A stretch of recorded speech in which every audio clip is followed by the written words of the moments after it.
Hello everyone, I'm Pallavi Datt. I am an image consultant. I have a training experience of over 12 years. I work with corporates, colleges, and individuals to help them create an impactful presence by using the ABC of image. That is the appearance, behavior, and communication. And today's interactive session has been brought by the Welingkar Hybrid Program Initiative. And I must thank Dr. Rajesh Aparnath for this wonderful opportunity when I get to communicate with all of you. So let's begin. And I'd like to start our interaction with a question really.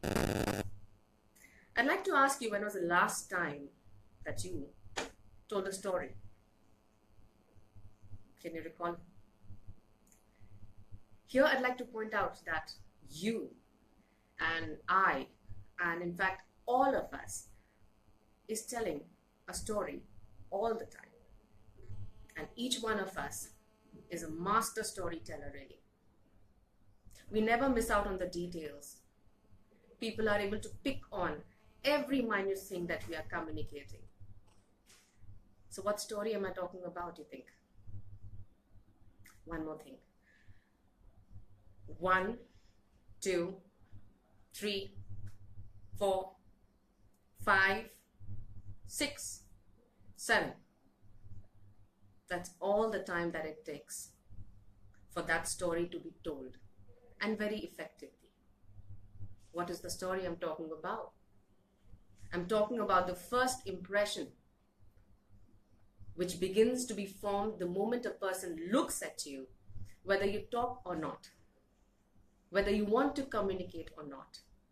Within the first 7 seconds, anybody who looks at you, is interacting with you in some or the other form, has taken about 11 important decisions concerning you.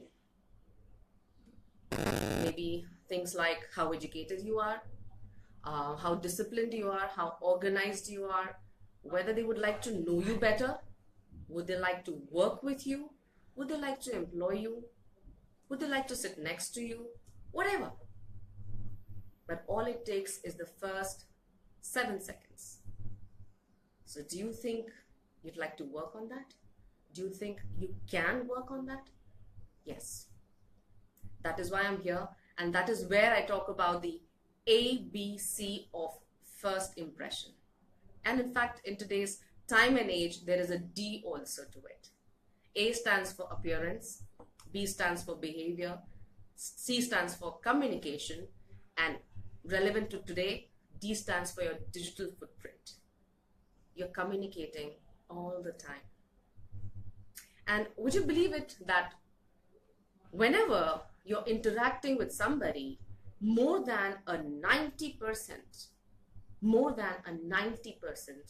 of your communication depends on nonverbal. That means whatever you're speaking amounts to very little, but whatever you're not speaking amounts to more than a 90%. So if we were to talk about the Moravian framework, you can further look it up also over the internet, what it talks about. So the Moravian framework in the communication says that your visual communication amounts to a 55% of what you're trying to tell. Now, what is the visual? It is your appearance. Yes, that's one. But there is a lot more to it. It's about how you sit, how you stand, how you walk, how you conduct yourself.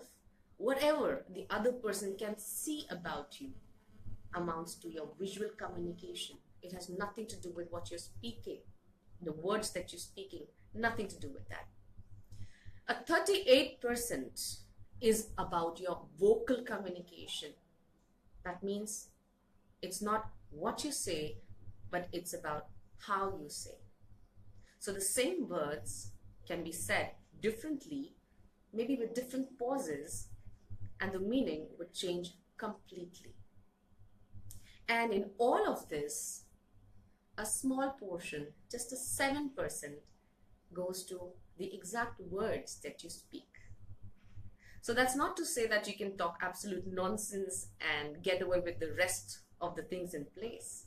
What it means is that once you know what you're talking about, for it to be communicated clearly, for people to get the correct impression, you have to take care of the 38%, which is vocal, how you say it, and the 55% about how you appear. Now, one can argue about this thing that, oh, why the appearance and why should we talk about it? So let me clarify. When I say appearance, it's not about having the perfect this and that, the perfect features, the perfect whatever. It's about the best version of you. Think about it. Let's say it's your birthday and you receive a birthday gift. There's one gift which is nicely packaged in a nice wrapping paper with a lovely ribbon. And there's another gift which is in a crumpled brown paper bag. Both were given to you with utmost love. Which one are you going to be curious about? Which one would you like to get to know? Which one would you like to open first? Obviously, the one which has been packaged correctly. That's what it means. That's all that it means. The wonderful person that you are, the fantastic qualities that you have, if they've not been packaged and presented properly, what are the chances that the person in front of you would be curious to unwrap and get to know you? The chances are lesser. So it's just about the packaging, that you communicate what you really want to communicate. You don't want people's perception of you to be a series of accidents. So what I'm essentially telling you is that you can actually customize, you can design your first impressions. So when I talk about appearance, I also talk about the exact clothing, how there are levels. Even if you talk about the professional dressing up, there are scales of professional style, and every scale has a different message to it. The kind of material that you'd wear, the kind of cuts that you would wear, whether you'd wear a jacket or you would not wear a jacket, whether you'd wear a collar, what kind of a collar it is, if it is a round neck, what kind of footwear, what kind of bottoms are you going to wear. It is an exact cause and effect happening over here. Each one of those sends out a message to the person who's looking at you. So of course it's an in-depth topic. However, here I can tell you that each of those elements is directly correlated to the adjectives you would like to be used about you in your professional space, in your personal space, in your social space, whatever. Next, if I talk about behavior, behavior would be even the way you hold yourself. So we talk about deportment. Deportment is in French the way you carry yourself. People perceive you, people make judgment about you from the way you walk, the way you sit down, the way you enter the room, the way you leave a room. All of that is known as deportment. Besides that, there are etiquettes. Now, what is etiquette? It's literally a ticket. And King Louis XIV, in fact, the story starts from there, in fact. He had set out tickets in his palace because he was very particular about the palace, and he didn't like people walking into the garden any point of time or sitting here, sitting there. So he actually had these tickets placed everywhere that you're supposed to behave in this manner, don't do this, do this. And that is where the word etiquette comes in. Now, what is etiquette? It is a set of unwritten rules, really. And it really is the ticket that can open the door for you. Which door? Maybe to that particular job, maybe to a particular social setting. So if you know the do's and don'ts of behaving, what is acceptable in this culture might not be acceptable in some other culture. What is acceptable in social setting may not be acceptable in the professional setting. All of these are making up the etiquette. So when you're well in command of the etiquette, it literally becomes the ticket that will open many doors for you. And in case you don't have the ticket, maybe that door will never open for you. Lastly, when I talk about communication, again is a very vast subject. One has so much to learn in it and so much to talk about in it. So communication is made up of literally everything that you do, spoken or unspoken. So when we talk about communication, we also talk about something known as chronemics. Chronemics is to the science of time. That means it's a study of time. That means the kind of attitude that you have towards your time, that is communicating a lot of things about you. For example, what's your attitude towards keeping your timing for a meeting? Do you reach just on time, before time? Do you reach late? That communicates about you. How much time do you allot for listening to the other person? That is part of chronemics. How much time do you spend making a list? How much time do you give to talking, the rate of talking? All of that is chronemics. So that is one of the things that is communicating about you. Next thing that I can talk about is haptics. It is the science of touch. That communicates about you. When we are working or we are at home, we do tend to touch people for some reason or the other, and it communicates. One very important aspect of haptics is your handshake, for that matter. Did you know that you are judged very quickly on the basis of your handshake? Have you ever tried to get to know what is a perfect handshake? And what are the other wrong kinds of handshakes? And what are they communicating about you? So handshake again is one of the many things that communicate about you. Other things could be, I could talk about oculesics. Oculesics is the lateral eye movement. When you're talking to people, where are your eyes? When you're thinking of something, where do your eyes go up, towards your right, towards your left, or you're looking sideways, are you looking downwards? All of that is communicating about you.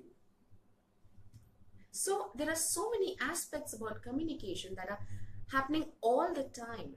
Now one may think, oh, wait, there's too many things. How do we keep a track of this and that and everything else? Well, that's not really it. It's just a matter of educating yourself. There are things that we don't know. Obviously, there are blind spots that we have.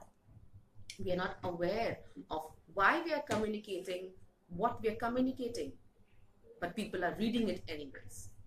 So what we can do is that we can actually consciously start designing what we're communicating. Now, that also makes me come to the point of paralinguistics when I talk about communication.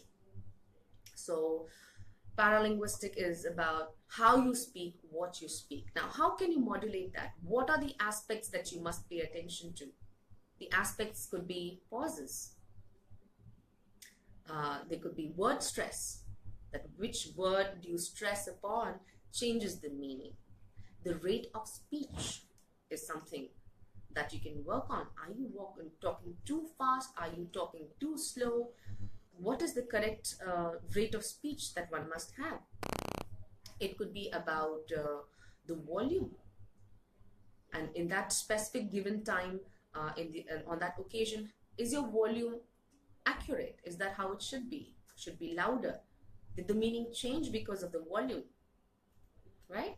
That could be one aspect. There could be pitch. It's about how shrill your voice is. So women tend to have a high-pitched voice as compared to men. So are you aware of that? Is the message that you're communicating getting changed because of the pitch that you're using? Should you work on your pitch? So these are the various elements that people can use and should be using consciously. I think this is all about education, really. We get educated about what are the tools that you can use for creating a favorable first impression. And that is what, for me, the message would be really for today, that we are telling a story all the time, whether we want it or not. There are so many aspects to how an impression is created. So when you are telling a story anyways, I would say, why not tell it exactly the way you would like it to be told? So can we have some questions that are there? I see some questions are coming in.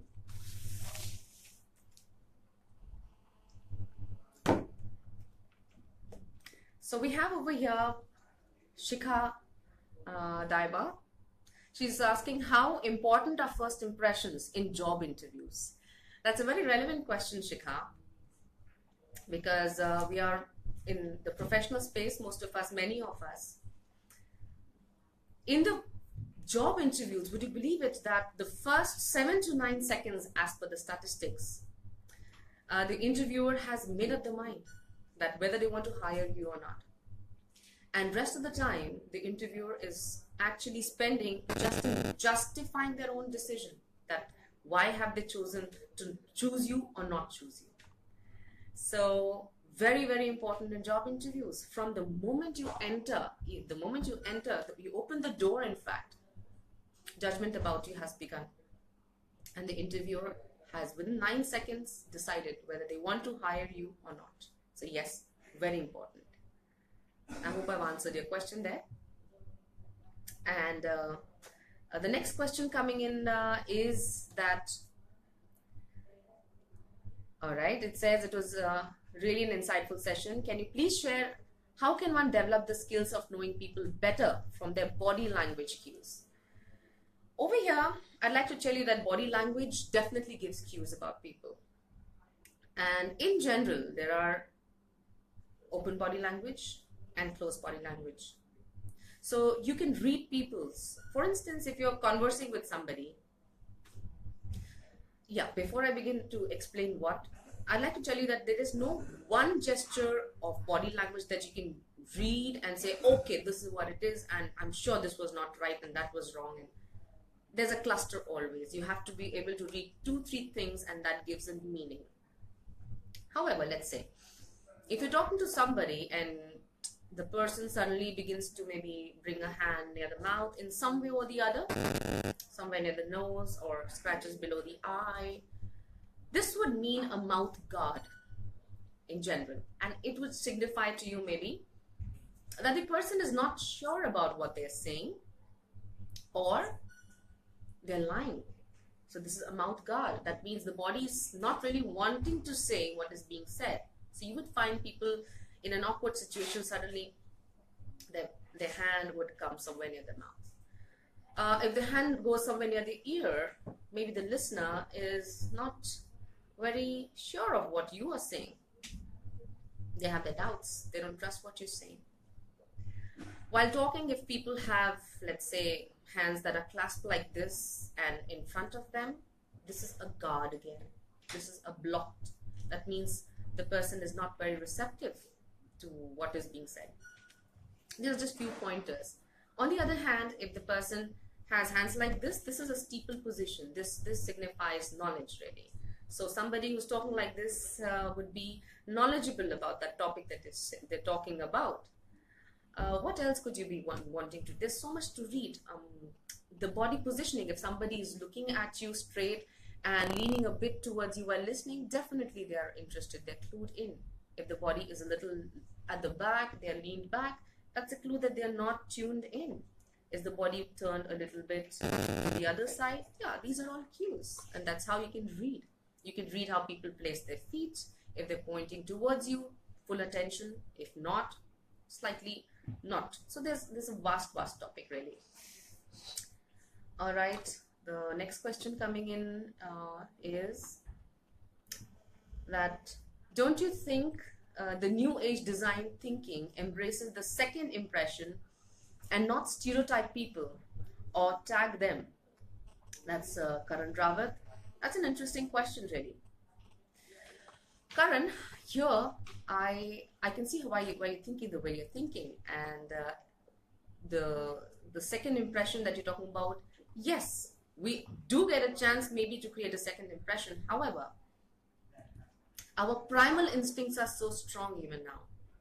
The first impression is about really what does the elephant mean to you. And why I say that is because this comes from a very basic survival instinct that we have learned while we were living in the jungle in the rough ages. It was about, let's say, if you're nearing a clearing, you were a huntsman at that time, you were heading back home, There is a clearing and there is a herd of elephants grazing over there. As you step into the clearing so that you can go to your home, there's a baby elephant playing over there. And it's playful, it's rolling around and just goofing around. And you look at the elephant and say, ah, that's just a baby. And you start crossing. Just then, the mother of the baby elephant raises the head and looks at you. The ears go flapping and she makes some dangerous sounds. And you look at that elephant and say, oh my God, that looks scary. What do? You don't still cross the clearing. You step back because you know it's not safe for you. Well, maybe an extreme example in today's time and age, but relevant still, because those instincts of survival, whether to fight or flight, are still existing. So today in the social jungle also, we are using the same instinct. When we look at somebody, it's again the question of, what does the elephant mean to me? Should I go ahead, try and build a relation with this person? Should I employ this person? Do I want to be friends with this person? Whatever. Subconsciously, our mind is making those judgments. So yes, there are a lot of factors that come in later on. However, the first impression still is very strong. Okay, the next question would be how to behave with people when people are not showing interest in you. How to behave with people who are not showing interest in you. That's interesting. We all want to be interesting people, and we want people to be interested in us. Well, to this I would say there's a difference between being interested and interesting. When you focus on being interesting, it doesn't work. You have to focus on being interested. Trust me. When you're interested, that's when the rapport building starts. That's when you're able to influence the conversation. That is when the other person would get interested in you. That is how you would become an interesting person. But if you start the other way around, if you start with being interesting and then people will get interested, usually it doesn't work. You have to give your undivided attention to the other person. In fact, you can also read a very interesting book. It's like the Bible of communication, really. How to win friends and influence people. Very old book, however, very effective. And one of the very important things that I have always remembered from the book is remember people's name and use it. So whenever you are talking to people, make sure you remember their name and that you use it. That's the sweetest sound to a person's ear. But anyways, to sum up the answer, focus on being interested rather than being interesting. All right, moving on to the next question. What should ideally be said when strengths and weaknesses are asked in the interview? Again, a very important question. It's about communication and authentic communication. So during the interview, please remember, the person sitting in front of you has wisdom, has experience. Do not make up something just for the sake of sounding interesting and having done this and that, right? So when asked about strengths and weakness, firstly, be genuine and work on yourself much before going for the interview. To have more, be more. Why should your focus be only on the interview? Then how am I going to handle the interview? I have a different take on this. Why don't you have a focus on you all the time? Why don't you build your strengths actually, so that whenever you face the interview, be it today, tomorrow, whenever, the genuine you comes across beautifully, which you have built over a period of time. So don't just focus on strengths and weaknesses. Well, yes. However, if I were to say, what should you say about your strengths and weaknesses? Genuinely give it a thought. Let them be genuine. Don't make up things. If you have to make up, if you have to tell about your weakness, let it be something which is not going to be harmful for the organization that you're going to be interviewing for, etc. However, again, focus on being more so that you can have more instead of just the interview being a focus. Let it be a constant growth process. Interview, you will just breeze past. All right, thank you. And now we'll move on to Venkatesh at the ending of the session. Thanks. Well, thank you, Pallavi. Thank you so much for the session, and thank you for putting light on such an interesting topic. It was indeed a pleasure having you for the DLP hybrid division. Well, friends, do tune into this space for and follow us and like us for more such sessions. The session has been brought to you exclusively by the PGDM hybrid division of WeSchool. Well, if any of your friends, or if you in particular, or your acquaintances are interested in enrolling for the PGDM hybrid MBA program, please do call us on our admission helpline, which is 022 4051 4051. Well, till then, have a great learning experience. Thank you.